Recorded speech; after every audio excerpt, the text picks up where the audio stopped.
Morning. I'm in the club's workshop today. So as I say, when the steel rods are delivered to me, obviously I only order in the 1.1 shafts as per orders. So if I get a couple of orders come in and they want them 1.1, they have to be specially ordered in. My standard shafts that I get are 1 metre, and I say these are just 1 metre, 8mm, 3 or 4 rods. There's the lathe. Now for someone, I mean, I don't really know a lot about lathes, and for me, I can just get away with like trimming the end down to what I want, but how to use it properly, I haven't got a clue. I don't know if it's a good lathe or if it's a bad lathe, but it does what I need it to do. Okay, so I've turned the end down, as you can see there. It's now like 6mm, and then what I've done is on the tailstock I've now got my die built in there.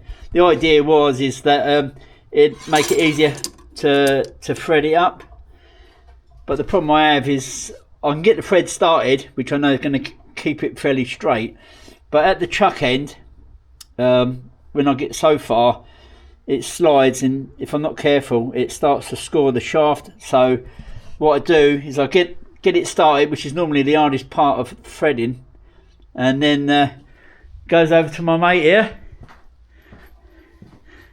Here we go, look. And now he's doing the threading. The technical part. Is that what it is? Yeah, so now he does the threading. This is the end of the pump where the seal goes. So he can wind it down so far, and then it should stop. Just give it half turn more just so it bites right to. That's it, mate. And then wind it back. That's that one done. We've finished the shafts. So that's the thread, 6mm.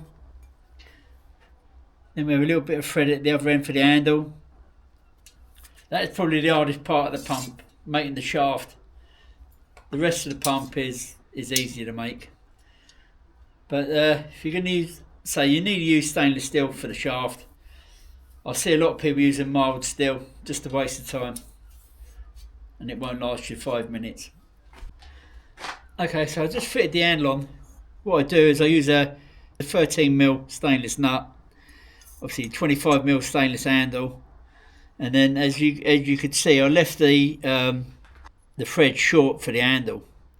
So then what I do is I put a 13mm nylon nut on the inside. I don't know if you can actually see that in there. Try and show you. And then I tighten the handle down. That ain't going nowhere. And then to make the handle, I use 5/16 8mm pipe. It's pretty tough old stuff. I cut off a length for the handle, so I cut off a bit of rubber.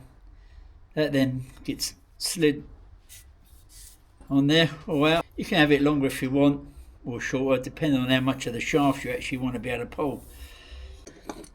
For the top cap on the Equal T, what I used to do was obviously have a bit of chopping board, and I'd cut a 25mm with an old cutter and a 8.5mm drill bit. But then I looked online. eBay's amazing, and you can buy this, which is 25mm, so there's no cutting or nothing. I've drilled a hole through the centre, as you can see. Done that on the lathe, and I used to just cut like 6mm strips off, but I found them to like wear out quite quick. Well, they did for me, and I had a few customers say that the top caps are wearing quick. So I make these type of top caps now, where when you unscrew the Equal T, like so, the idea is now that fits inside there like that. That screws on top, like so, and it prolongs the life of the top cap. It don't wear out nowhere near as quick. But if you want to make your own, and you haven't got no way of drilling a hole through like that, I mean, you could do it in a vice by hand, but it might come out pissed. You know, start off like in the middle at one end. I've done it myself, and then you get to the other end and it's kicked out one side where you just wasted that material.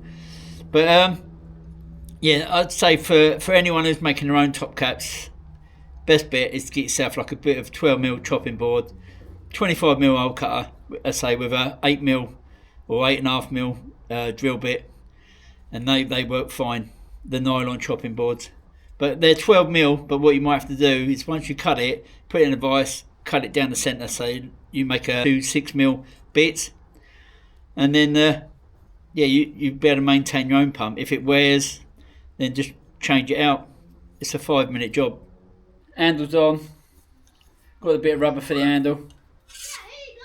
We'll slide the equal T on. Bit of plastic. So, and then we got our serrated nut, which you can see there. That acts as like a backstop for the washer. Hopefully, if my mate Ginger's done the threads properly, that should just slide straight on there. That goes all the way down to the bottom. Like so. That goes up to the back. Then we get some, sorry, these are 18mm washers. Slide one on there. These are the homemade seals that I make, as you can see. But pull the bits off. But what I normally do is I normally trim them off, and then they slide straight on. Washer, and then I use a 10mm nylon nut. Then I get my trusty spanner that I take with me everywhere. Tighten that down a bit. Don't want it too tight at the moment. This is how undersized these are. I think these are 18mm. These washers or seals. And they say there's no lube in there at all at the moment. It just goes straight in there. Straight on there. Then all we do is make the handle. And that's a new pump built for me. My one's absolutely knackered. These are the end caps that I slide in just to tidy the handles up. Just makes them look a little bit better. One either side. Stops all the sand and water getting in there. I say everything on the pump is stainless steel. But the only thing I would say is if you're doing your own threading, invest in a decent die. Because there is some cheap ones on the market, and like when you're cutting stainless, it is tough old stuff, and it is easy to naff these up if you get the cheap ones. So invest in buying a decent die if you're going to be cutting stainless steel. The only good thing now is like with all the pumps that I use myself, all the old copper now tubes that I like get rid of because obviously they're naffed on the end after a period of time. Is now I use these for the handles and then just give them a polish up. But like just get the old pipe cutter out. So does the job. To polish up when it's done. There we go. That don't take long. Good old pipe cutter. The only thing you've got to watch is with this pipe cutter, sometimes you get a bit of a sharp edge on the end there, so you want to get a file, just flatten it off with a bit of sandpaper, and then we'll slide our handle in, tighten everything up. I mean that handle's a bit too long, I wouldn't have it that long, but depends on the size of your handle I suppose, but that's how the pumps are made. So this is a standard 1 metre copper pump. This is how the seals come out when they come out the mould. So they've all got bits flappy on there. But what you need to do, just get a pair of nail clippers, just run it around the edge. Just to take them bits off. Because if you don't, when you're pulling that pump up and down, it will just pull it apart. And all it does, it just keeps it tidy. do the other side. Now good to go. So I've sent quite a few out for people to test. I mean, people have been asking me, do I sell them? At the moment, I don't really want to sell them because obviously there's some there that will split. So what I've done was I said to the people, pay for the postage, I'll send you some off, you trial them and see how they work. Obviously, it'd be nice to find out how these seals work around different parts of the country and on different sands. For me, they work perfect. For others, they might not, and this is the only way really to find out. So there's a few people out there testing these for me, and hopefully I'll get some reports back. Okay, so my grandson wants to get in on the video. He loves a bit of the old YouTube action now, don't you, Oz? Yeah.